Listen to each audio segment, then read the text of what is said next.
नमस्कार, आप देख रहे हैं टीवी 9 भारतवर्ष का डिजिटल प्लेटफॉर्म और मैं हूं आपके साथ अनूप आकाश वर्मा। ये ठीक है कि हम कोरोना काल में जी रहे हैं, देश की अर्थव्यवस्था को पटरी पर लाने की तमाम कोशिशें हो रही हैं, लेकिन कोरोना काल से जरा पीछे चलिए तो आपको 2022 में किसानों की आमदनी दोगुनी होने का शोर सुनाई देगा। अभी पिछले दिनों की बात है जब देश की संसद में कृषि कानून को सरकार ने बिना किसी चर्चा के पास करा दिया। हुकूमत ये दावा कर रही कि इससे किसानों की पौबारा होगी। देश की अर्थव्यवस्था को पटरी पर लाने की तमाम कोशिशों के बीच कृषि बिल, सारी कोशिश इसलिए की जा रही है कि किसानों का जीवन स्तर सुधारा जा सके, मगर हकीकत कोसों दूर है और आंकड़े चौंकाने वाले हैं। एनसीआरबी द्वारा जारी आंकड़ों के मुताबिक 2017 में कर्ज माफी सहित कई किसान कल्याण योजनाओं के बावजूद महाराष्ट्र में 2019 में 3,927 किसानों ने खुदकुशी की। यह आंकड़ा देश में सबसे ज्यादा है। इस साल पूरे देश में 10,281 किसानों ने खुदकुशी की थी। रिपोर्ट के मुताबिक कृषि सुधारों को आगे बढ़ाने में महाराष्ट्र सबसे आगे रहा है। राज्य ने 2006 में तत्कालीन कांग्रेस एनसीपी सरकार के तहत अनुबंधित कृषि सहित कई अन्य कृषि सुधार कानून लागू किए थे, लेकिन 1.56 करोड़ किसानों में से महज 50,000 से अधिक किसान ऐसे हैं जो अनुबंधित खेती करते हैं। राज्य कृषि विभाग के एक वरिष्ठ अधिकारी की माने तो भाजपा की अगुवाई वाली सरकार ने भी ग्रुप फार्मिंग पर जोर दिया और 1 करोड़ रुपए तक की वित्तीय प्रोत्साहन राशि दी गई। 2017 में तत्कालीन महाराष्ट्र की देवेंद्र फडणवीस सरकार ने 89 लाख किसानों के लिए 35,000 करोड़ रुपए की कृषि ऋण माफी की घोषणा के लिए शिवाजी महाराज शेतकरी सम्मान योजना लागू की। ऐसा नहीं है कि कोई सरकार ये चाहती है कि उसके शासनकाल में किसानों की जो स्थिति है वो न सुधरे। हर सरकार की ये कोशिश रहती है कि किसानों की माली हालत सुधरे, लेकिन सरकारें आती हैं जाती हैं, कोई परिवर्तन नहीं होता। लेकिन इन सरकारों के बदलने के साथ ही किसानों की मौत के आंकड़े जरूर बदलते रहते हैं। महाराष्ट्र की सरकार ऐसा ही एक उदाहरण पेश कर रही है जहां पर किसानों की चीखें सरकार के मुंह पर तमाचे जड़ रही हैं और आंकड़े शर्मनाक हैं। एनसीआरबी के आंकड़ों से पता चलता है कि राज्य में किसानों की खुदकुशी की संख्या 2014, 2015, 2016 और 2019 में 3500 से अधिक रही है।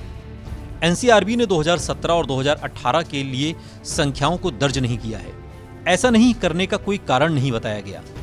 2016 में महाराष्ट्र में ब्यूरो द्वारा 3,661 कृषि क्षेत्र की खुदकुशी के मामलों को दर्ज किया गया। इस साल देश में कुल 11,379 किसानों ने खुदकुशी की। 2019 में जब आंकड़ा दर्ज किया गया तो 266 की इसमें बढ़ोतरी देखी गई। 2014 में 4,000 से अधिक किसानों ने यह खतरनाक कदम उठाया।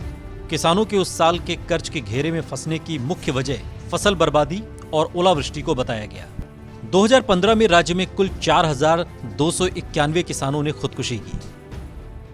सरकार समाधान तो चाहती है लेकिन समस्या की जड़ को नहीं पकड़ पाती, और ये बात सिर्फ महाराष्ट्र ही नहीं पूरे देश पर लागू होती है।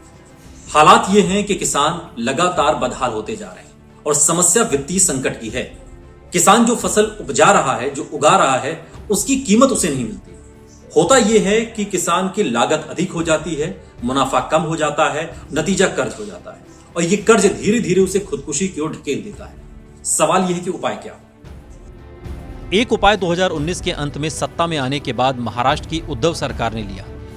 महात्मा ज्योतिबा फुले शेतकरी कर मुक्ति योजना के तहत 20,000 करोड़ रुपए के अनुमानित खर्च की नई ऋण माफी योजना शुरू की, जबकि राज्य ने अब तक 20 लाख किसानों के खातों में लगभग 15,000 करोड़ रुपए जमा किए हैं। अतिरिक्त 5,000 करोड़ रुपए जारी करने की प्रक्रिया चल रही है। मोदी सरकार ने पिछले महीने 3 कानून पारित किए। नए कानूनों के तहत किसानों को वो ऐसी फसल उपलब्ध कराएगी जिसकी कंपनियों को जरूरत है। गुणवत्ता और मात्रा की योजना बनाई जाएगी और इसलिए किसानों को नुकसान के बारे में चिंता करने की जरूरत नहीं होगी। पिछले कुछ हफ्तों में किसानों को नए कानून के खिलाफ प्रदर्शन करते भी देखा गया। महाराष्ट्र की उद्धव सरकार ने तो इस कानून को राज्य में लागू करने से ही मना कर दिया है।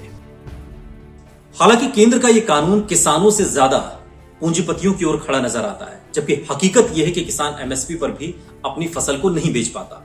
किसान परेशान है, मंडियों में झोलझाल है, लेकिन ये मंडियां सरकार से किसानों को जोड़ कर रखती है।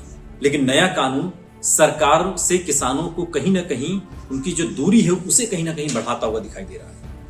यानी कि किसान देश में लगातार घट रहे हैं। कम से कम महाराष्ट्र के आंकड़े तो यही बात साबित करते हुए दिखाई देते हैं। बढ़ने के लिए सिर्फ पूंजीपति बढ़ रहे हैं और वजह सिर्फ मुनाफा है, किसानों का नहीं, पूंजीपतियों का।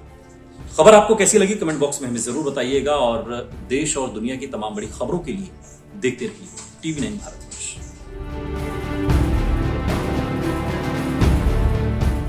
फिक्र आपकी, सोमवार से शुक्रवार रात 9 बजे सिर्फ TV9 भारतवर्ष पर।